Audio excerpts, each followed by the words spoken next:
الحمد لله رب العالمين والعاقبة للمتقين والصلاة والسلام على سيد الأنبياء والمرسلين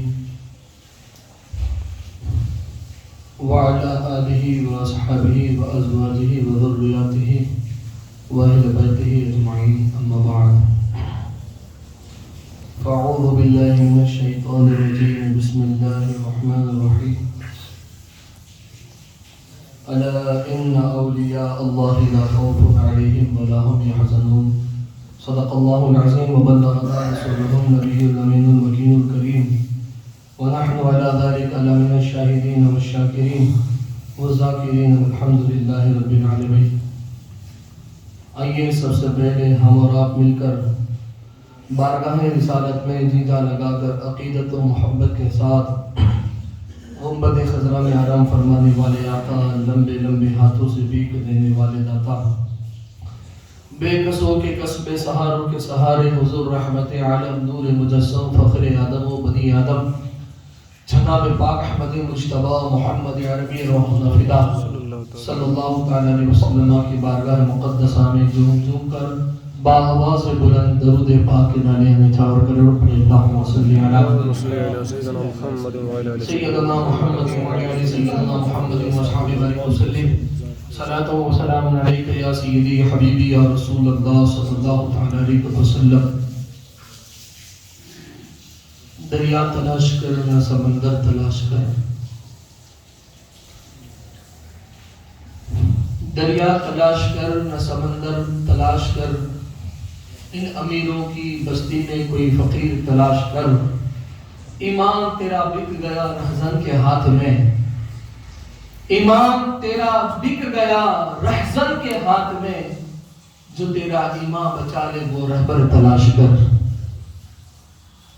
میرے دوستو، خطبہ مسنونہ کے بعد اللہ رب العزت کے مقدس کلام کی جس آیت مبارکہ کو میں نے آپ کے سامنے پڑھنے کا شرف حاصل کیا، جس میں اللہ رب العزت ارشاد فرماتا ہے الا ان اولیاء اللہ لا خوف علیہم ولا هم يحزنون. بے شک اللہ کے ولیوں کو، اللہ کے دوستوں کو، اللہ کے پیاروں کو نہ کسی چیز کا خوف ہے اور نہ کسی چیز کا غم. اس میں کوئی شک نہیں، کیونکہ جب کوئی خوف زدہ ہو جاتا ہے، دنیا کے غموں میں مبتلا ہو جاتا ہے تو وہ مجبور ہو جاتا ہے، تو ظاہر ہے. اور جب وہ مجبور ہو جاتا ہے، کسی دنیا دار کے احسانوں کے تلے دب جاتا ہے، تو پھر اس میں اس کی زبان میں وہ گویائی نہیں رہتی کہ وہ کسی کو اپنی زبان کی گویائی سے سچائی بیان کر سکے. یعنی آپ سمجھے کہ کوئی انسان مجبور ہے، اسے کسی چیز کی ضرورت ہے، وہ حاجت مند ہے، تو کسی حال دور کے وقت کے امیروں نے اگر اس کی مدد کر دی، اس کی مجبوری کو دور کر دیا، یعنی اس کی مالی ظاہری مدد کر دی، تو دور یہی چل رہا ہے کہ پھر جو بندہ اس کے سامنے مجبور ہوا تھا، وہ جو امیر جس نے اس پر احسان کیا ہے، اس میں جو عیب ہے، اس میں جو خرابیاں ہیں، اس میں جو برائیاں ہیں، اسے وہ بیان نہیں کر پائے گا، اس سے آنکھ ملا کر وہ بیان نہیں کر پائے گا. کیوں کہ اس کا مجھ پر احسان ہے. تو اللہ رب العزت نے حقانیت کو، سچائی کو باقی رکھنے کے لیے اپنے دوستوں کو پیدا کیا ہے. اور جب دوستوں کو پیدا کیا، یعنی اللہ نے جسے اپنا دوست بنا دیا، اپنے قرب سے نواز دیا، اپنی قرابت یعنی اپنے قریب کر لیا،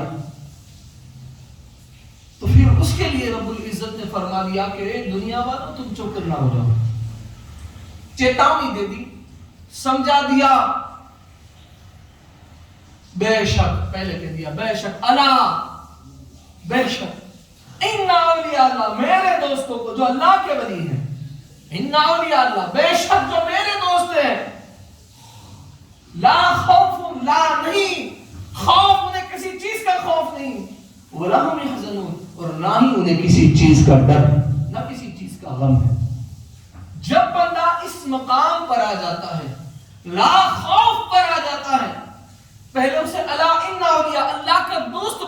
پڑتا ہے, قریب ہونا پڑتا ہے. جب وہ اللہ کے قریب ہو جاتا ہے, پھر جب رب تبارک و تعالیٰ اسے اس مقام سے نوازتا ہے, لا خوف علیہم ولا هم یحزنون, تو کہتا ہے کہ اب تو بیان کر. زبان ہلانا تیرا کام ہے, الفاظ بن کے نکلنا میرا کام ہے.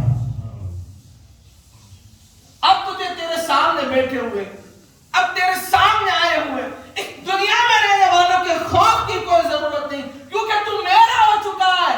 اور جو میرا ہو جاتا ہے وہ لا خوف, اسے کسی چیز کا خوف میں نہیں رہنے دیتا, اس کے تمام خوف کو میں دور کر دیتا ہوں.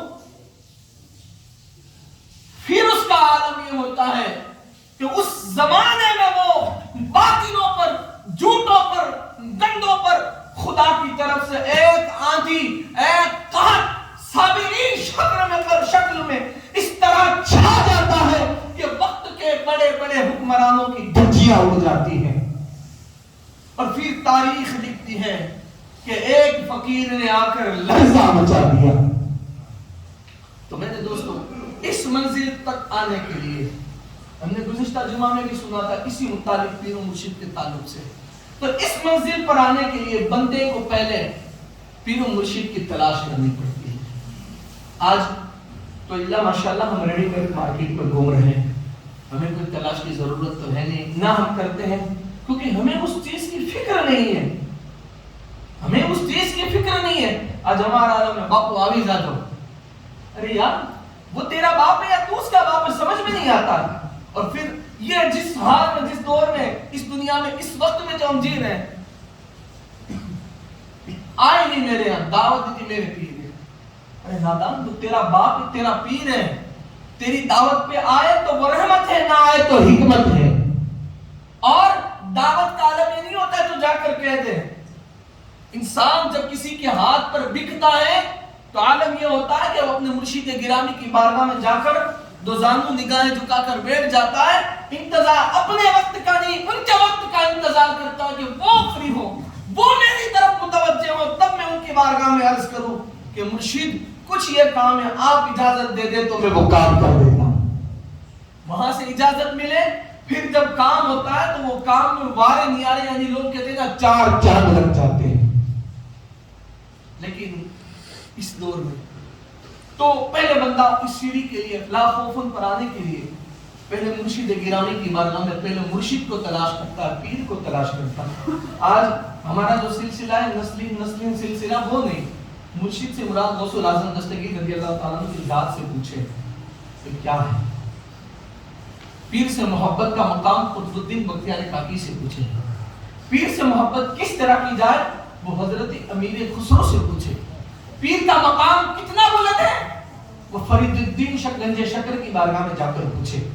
اور اس سے اوپر جانا چاہتے ہو تو مقام مرشد کیا ہے وہ سرکار غریب نواز سے پوچھو. ہم نے تو جانا ہی کہا ہے. ہم کو آج ہمارا حال یہ ہے کہ مرشد, پہلے لوگ اولیاء اور صوفیاء کا عالم یہ رہا کہ مرشد سے اس قدر ڈرتے تھے, خدا کے بعد, رسول اللہ کے بعد وہ مرشد سے سب سے زیادہ ڈرتے تھے. کیوں؟ کہا کہ میرا یہ پیر ہے اور یہی وہ ہے, جب یہ سارے میرے گھر والے, یہ رشتے ناتے والے چھوڑ دیں گے نا, تب یہی میرا مرشد مجھے میدان محشر میں ہاتھ پکڑ کر جنت میں لے جائے. لیکن آج وہ کمال کہاں ہے؟ اسی لیے ہمارے میں وہ جمال بھی نہیں ہے, نہ وہ کمال رہا نہ وہ جمال رہا. پھر جب نگاہ اٹھا کر دیکھی تو ہر طرف, ہر گھر میں وبال رہا. تو یہ مرشد کی پہلی سیڑھی ہے جو رب کی بارگاہ میں قریب ہونے کے لیے پہلے آنا پڑتا ہے. تو پانی پیو چھان کر اور مرید بنو پہچان کر. اچھے جبے دیکھ لیے, اچھی تقریر سن لی, ہاں ایک رنگ اور ایک ڈھنگ دیکھ لیا تو بس مرید ہو گئے, بس یہ نہیں. تم چھوٹے سے چھوٹے, اگر گٹڑی پر بیٹھنے والے, مٹی پر بیٹھنے والے کی مرید بنو, لیکن کیا دیکھ کر بنو کہ جب میں اس کی بارگاہ میں پہنچتا ہوں تو میرے دل کو سکون ملتا ہے. آج اس عالم میں یہ باتیں کہا گئی, لوگوں نے اتنا دور کر دیا امت کو. اللہ ماشاءاللہ امت بھی اتنی اچھی ذہین ہے کہ اتنی دور ہو گئی کہ بہت دور دور تک کوئی واسطہ نہیں, اور واسطہ رہا تو رسمی طور پر مرید بنتے بھی ہیں, عالم یہ ہے کہ اسے پتہ نہیں، جبکہ حکم یہ ہے کہ اگر کوئی بندہ کسی امام کی برائی کرے، میں مسئلہ بھی بتا رہا ہوں اور یہ سمجھانے کے لیے ایگزامپل بھی دے رہا ہوں، آپ جو سمجھے جس ذہنیت سے سمجھنا چاہیں سمجھ سکتے ہیں کہ کوئی بندہ کسی امام کے پیچھے ایک وقت کی نماز پڑھتا ہے، کتنی آپ بولیں؟ صرف ایک نماز اس کے پیچھے پڑھی، ایک نماز، صرف 20 سال 25 سال 100 سال کی بات نہیں کرتا، صرف اگر ایک نماز بھی پڑھی، پھر اس نے کہیں پر اس امام کی برائی کر دی، سمجھا؟ اس کتاب اس بات کے لیے بھی آپ مجھ سے مسئلہ جاننا چاہتے تو میں حوالہ دوں گا، کبھی بھی آپ ریفرنس لے سکتے ہیں مجھ سے، یہ آپ کا حق ہے۔ ایک بات اگر اس امام کے بارے میں اس نے غلط کہہ دی، غلط نہیں کہی، صرف اس سے ویرود کرنے والے، اس کا اختلاف کرنے والے کے ساتھ کھڑا رہا، اس امام کا اختلاف کرنے والے کے ساتھ وہ بندہ کھڑا رہا، اس سے گفتگو کی، اس نے بات نہیں کی، اس نے کوئی جملہ نہیں کہا، بس وہ کہہ رہا تھا سامنے والا اور اس نے ہاں میں ہاں ملا دی، تو اس نے جتنی نمازیں اس امام کے پیچھے پڑھی تھی ساری نمازیں اس کی گئی۔ یہ تو ایک کی بات تھی، جتنی پڑھی تھی، اگر 100 سال کی پڑھی تھی اور اس حال میں وہ گیا اور یہ مسئلہ اس پر لاگو ہے تو اس کی ساری نمازیں بیکار ہو گئی۔ اب اس کے لیے آپ کتاب کا نام پڑھ رہا ہوں ریفرنس میں، بہار شریعت اٹھا کر دیکھ، اس میں امامت کے مسائل، مقتدا کی مسائل میں باب لکھا ہوا، اسے پڑھ سکتے ہیں، اور یہ کتاب غالباً آپ کو ہندی اردو ساری زبانوں میں اویلیبل مل جائے گی۔ تو اسی طرح اگر ایک امام کا یہ مقام ہو کہ ایک نماز پڑھ لی اور اس کی برائی سن لی کسی سے، خالی ہاں میں ہاں ملا لی تو نمازیں چلی گئی اس کی، جو رب کی عبادت کی تھی، تو جو بندہ جس ہاتھ پر ٹکا ہے، جس کا مرید ہوا ہے، جس نے اپنی ذات کو جس کے ہاتھ پر بیچ دیا ہے، اگر اس کی سن لی تو وہ آخرت میں پھر آپ سمجھ سکتے ہیں۔ اور زمانے میں جیو تو صوفیہ کا یہ عمل رہا ہے، تم جس زمانے میں رہو، چاہے وقت کا ولی بھی تمہارے سامنے آ کر کھڑا ہو تو تم اسے اپنے پیر سے بڑا نہ سمجھو، چاہے تمہارا پیر فقیر ہے، جسم پر پورا لباس نہیں، اور دوسرا آنے والا پیر سینکڑوں اربوں خربوں کا مالک ہے، اچھے سے اچھا لباس اور اچھے سے اچھی گاڑیاں ہیں، لیکن پھر بھی حکم یہ ہے کہ اس کو حقیر جانو اور اپنے پیر کو پیر جانو، تب جا کر کوئی مقام ملتے ہیں۔ آج کسی کوئی مقام تو نہیں مل جاتے، گزشتہ جمعہ میں سنا تھا نا جنید والا یا جنید، وہاں تک پہنچا نہیں اور وہاں تک جانے کی بھی۔ حضرت بابا فرید الدین شکر گنج رحمت اللہ تعالی علیہ، آپ کا اصل نام مسعود ہے، آپ وقت نہیں اس میں مختصر سے جملوں میں بات کر رہا ہوں، آپ نکلے کیونکہ یہ تصوف کی باتیں ہیں، اور جو بندہ تصوف میں گھس جاتا ہے نا تو وہ پھر دنیا سے بے نیاز ہو جاتا ہے گھر تک۔ جب بابا فرید مرید ہونے کی غرض سے نکلے تو بغداد میں پہنچے، کیونکہ بغداد معلیٰ پہلے ہی سے مدینۃ العلماء کا شہر کہا گیا ہے، اولیاء کا شہر ہے وہ۔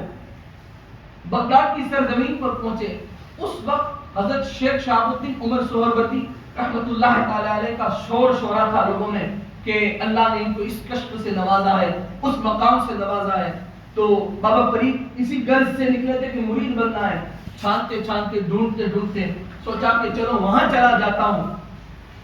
حضرت بابا فرید الدین شکرگنج حضرت شیخ شہاب الدین عمر سہروردی کی بارگاہ میں پہنچے، تو جا کر وہاں بیٹھے تو کئی علماء، کئی بڑے بڑے بیٹھے ہوئے تھے بارگاہ میں۔ حضرت مسعود بابا فرید بھی جا کر بیٹھ گئے، غرض یہ تھی، دل میں خیال یہ تھا کہ مرید ہونا ہے ان کے ہاتھوں پر۔ بابا حضرت شیخ شہاب الدین سہروردی نے دیکھا کہ مہمان آئے ہیں، کھانے کا وقت ہوا، اپنی کنیز سے کہا کھانا لگاؤ، کھانا لگایا گیا، سارے لوگ کھانے میں بیٹھے، اس میں بابا فرید بھی بیٹھے۔ کھانے کے لیے جب سب بیٹھے نا تو آپ کی بارگاہ میں کنیز تھی کام کرنے والی، اسے حکم ہوا تو وہ ہاتھ دھلانے کے لیے آئی، اور یہ کسی کو دعوت کر کر ان کو دسترخوان پر بٹھا کر کھانے سے پہلے اور کھانے کے بعد ہاتھ دھلانا، یہ صوفیاؤں کی سنت ہے، اولیاء کی سنت ہے۔ آج ہم نے اس سنت کو ترک کر دیا، باپو دوئلے ہیں کھانے دیں، اسی لیے ہم خسارے میں ہیں، کھانے کی دعوت قائم زمین ہے۔ ارے عام اور خاص میں تمہیں فرق نہیں معلوم ہے کہ تمہارا مرشد مرشد کیا ہے، تمہارا امام کیا ہے، تمہارا پیر کیا ہے، ایک سید کیا مقام رکھتا ہے، ایک نسبت والا کیا مقام رکھتا ہے، تم اسے جنرل میں ملتے ہو اسی لیے تم جنرل میں رہتے ہو. یہ بات کڑوی ہے لیکن سچی ہے. مجھے اس سے کوئی فرق نہیں پڑتا الحمدللہ، لیکن یہ میں آپ کے فائدے کے لیے بتا رہا ہوں. بابا فرید آئے، بیٹھے کھانے کے لیے سب بیٹھے تھے، بڑے بڑے ترم خاندی علماء بڑے بڑے موجود تھے. کنیز آئی، ہاتھ دھلانے رکھی، اوپر سے پانی ڈال رہی، نیچے سے سب ہاتھ دھو رہے. بابا فرید کے پاس آئی نا تو بابا فرید ہاتھ دھو رہے ہیں. بابا فرید کی نگاہ اس عورت کی طرف ہے جو کنیز تھی نا، نگاہ اس کی طرف ہے. اب جتنے پیٹ کے پجاری بازو بازو میں بیٹھے تھے وہ دیکھ رہے ہیں یہ آیا کس غرض سے، یا مرید ہونے کی غرض سے. اور دیکھو ایک تو نگاہ بچ کے وہ عورت کو دیکھ رہا ہے، کیونکہ اسلام یہ حکم دیتا ہے کہ اگر کسی غیر عورت پر تمہاری نگاہ پڑ جائے نا تو اپنی نگاہ کو فوراً ہٹا لو. پیٹ بھر کر یا کافی دیر تک دیکھنا یہ گناہ ہے، یہ گناہ ہے. تو ایک تو یہ قصور کہ اسے ٹک ٹک کی باتیں دیکھ رہے ہیں، دوسرا قصور یہ کہ پانی ضائع ہو رہا، کتنا پانی ضائع کر رہے ہیں. ایک دوسرے کو آنکھوں کے اشارے سے وہ بیٹھے ہوئے تھے نا جتنے، وہ سب کہہ رہے ہیں. پھر سب نے کھانا کھایا، بابا فرید نے اپنے انداز سے کھایا. سب لوگ دیکھ رہے تھے بابا فرید کو کس حال میں کھایا. سارے پیٹ کے پجاری مست ہو گئے، جب کھانا ختم ہو گیا نا تو حضرت شیخ شہاب الدین سہروردی بھی دیکھ رہے تھے. آپ نے کوئی جملہ نہیں کہا، صرف دیکھتے رہے بولتے ہیں. اتنے میں نا کسی نے بابا فرید سے پوچھا، فرید یہ کیا، یہ کیا؟ ایک تو تم ٹک ٹکی باندھے اس عورت کو کنیز کو تک رہے تھے، اور دوسرا یہ خدا کی نعمت تم نے اتنا پانی ضائع کر دیا. اب بابا فرید کہتے ہیں تجھے جملے کہی دیے نا پیٹ کے پجاری تو سن لے. جب یہ کنیز پانی لے کر آئی نا، کیونکہ بابا فرید کو آپ کی والدہ آپ کی امی جان نے کشف اور تقوی کرا کر اس مقام پر پہنچایا تھا کہ آپ سنیں ابھی تو مرید بنے نہیں. انسان جب کسی کا مرید ہو جاتا ہے، جب اپنا ہاتھ اپنے مرشد کے ہاتھ میں دیتا ہے، اپنی ذات کو جب بیچ دیتا ہے، تب جا کر اللہ اسے بلند مقام عطا فرما دیتا ہے. لیکن فرید کا پہلے سے ہی عالم ہے کہ جب پوچھے نا سوال کر لیا کسی نے، بابا فرید نے پوچھایا تیری بات تو صحیح ہے لیکن یہ سوال کرنے والے سن لو. جب یہ کنیز ہاتھ میں پانی لے کر آئی نا تو میں نے اس کے چہرے کو نہیں، اس کی پیشانی کو دیکھا تھا. پر تو نے جو سوال کیا غلط نہیں ہے. جیسی جس کی سوچ ہوتی ہے اتنا ہی دیکھ سکتا ہے. جس کی نگاہیں جہاں تک جاتی ہے اس کی وہاں تک ہی جاتی ہے. کسی کو گوشت پاک میں بھی کچھ نظر آتا، کسی کو رسول اللہ میں بھی عیب نظر آتا تھا اور ابو جہل اتبا شیبہ رہ جاتا تھا، اور کسی کو رسول اللہ میں خدا کا زمان، خدا کا نور، خدا کی وحدانیت نظر آتی تھی تو ابو بکر عمر فاروق بن جاتا تھا. یہ نگاہوں کا کمال ہے، سوچ کا کمال ہے بھائی. ساتھ میں بیٹھنے سے کچھ نہیں ہوتا، نسبت تجھے تیرے دل پر کیا رنگ لائی ہے اس کا اثر ہوتا ہے. بابا فرید نے کہا تیرا کوئی قصور نہیں. جس کی جتنی سوچ ہوتی ہے وہ اتنا ہی سوچ سکتا ہے، جس کی جہاں تک نگاہ ہوتی ہے وہ اتنا ہی دیکھ سکتا ہے. کوئی فاحشہ کو گھر جا کر ایک رات اپنے پاس رکھ کر اسے مقام ولایت دلا کر ذنون مثل ہوتا ہے. سمجھے آپ؟ پھر کبھی انشاءاللہ اس پر بھی میں گفتگو کروں گا. تو بابا فرید نے کہا کوئی قصور نہیں. جس کی جہاں تک نگاہ ہوتی ہے وہ اتنا ہی دیکھ سکتا ہے. جس کا جتنا ظرف ہوتا ہے وہ اتنے ہی ظرف تک پہنچ سکتا ہے. یہ تیرا ظرف تھا لیکن میرا ظرف یہ تھا سن کہ جب وہ کنیز پانی لے کر میرے ہاتھ دھلانے کو آئی تو میں نے جو ہے اس کی پیشانی کو دیکھا. جب میں اس کی پیشانی کو دیکھا اور تکا تو اس کی تقدیر میں نے لوح محفوظ پر پڑھی تو اس کی قسمت میں دوزخ لکھی ہوئی تھی، جہنم لکھی ہوئی تھی، جہنم. یہ فرید کی نگاہ ہے کہ پیشانی کو دیکھ کر لوح محفوظ پر تقدیر پڑھ لے، اور وہ ان مولویوں کی نگاہ تھی کہ دیکھ رہے تھے فرید اس کا چہرہ تک رہے. یہ نگاہوں کا فرق ہے. بابا فرید نے کہا کہ میں نے جب دیکھا کہ اس کی تقدیر میں جہنم لکھی ہے، اس کی قسمت میں لوح محفوظ پر، تو میرے دل میں خیال آیا کہ فرید شیخ شہاب الدین سہروردی جیسے بزرگ کی بارگاہ میں جو کنیز زندگی گزار دے اور وہ دوزخ میں جائے، زندگی جو ان کی خدمت میں اولیاء کی گزار دے وہ دوزخ میں جائے. تو پھر یہ پانی ڈالتی جا رہی تھی، میں دھوتا جا رہا تھا، اور اس کی قسمت میں جو لکیر، جو لکی جہنم کی لکھی ہوئی تھی اسے مٹا رہا تھا. اس وقت تک میں دھوتا رہا کہ جب تک اس کی قسمت سے میں نے دوزخ کی لکیر کو نہیں مٹا دیا. اس وقت تک میں دھوتا رہا جب تک اس کی تقدیر سے دوزخ کی لکیر کو نہیں مٹا دیا، حتیٰ کہ اللہ نے اسے جنتی قرار دے دیا. سمجھ میں آئے گی؟ پجاریوں کو سمجھ میں نہیں آتی، دنیا داروں کو، انہیں تک قریب میں رہنے والا قلندر سمجھ میں نہیں آتا ہے۔ ارے جو بندر کو نہیں سمجھتے وہ قلندر کو کیا سمجھیں گے؟ یہ ان کا شان ہے۔ خیر پھر بابا شیخ شہاب الدین سہروردی نے غرض آخر یہ کہہ دیا کہ ارے جس کا مرید ہونے سے پہلے یہ مقام ہے تو جس کا مقام بعد میں کیا ہوگا؟ فرید تم کہیں اور جاؤ اور مجھ سے بڑے پیر کی تلاش کرو، میں تمہیں مرید نہیں بنا سکتا، تم کسی اور جگہ جاؤ۔ پھر آپ آگے بڑھے اور اللہ نے چاہا تو انشاءاللہ آتے جمعہ میں اسی بات پر میں گفتگو کروں گا۔ اللہ رب العزت مجھے کہنے سے زیادہ آپ کو سننے سے زیادہ عمل کی توفیق نصیب فرما، اور اپنے حبیب کے صدقے میں اہل بیت اطہار سے، سید السادات سے، بالخصوص اولیاء اللہ سے، اللہ والوں سے اللہ ہمیں دل کی گہرائیوں سے سچی نسبت عطا فرمائے، سچی محبت عطا فرمائے، زبان والی نہیں دل والی عقیدت اور وفاداری نصیب فرمائے، اور انہی کے فیضان سے ہم سب کو مالا مال فرمائے۔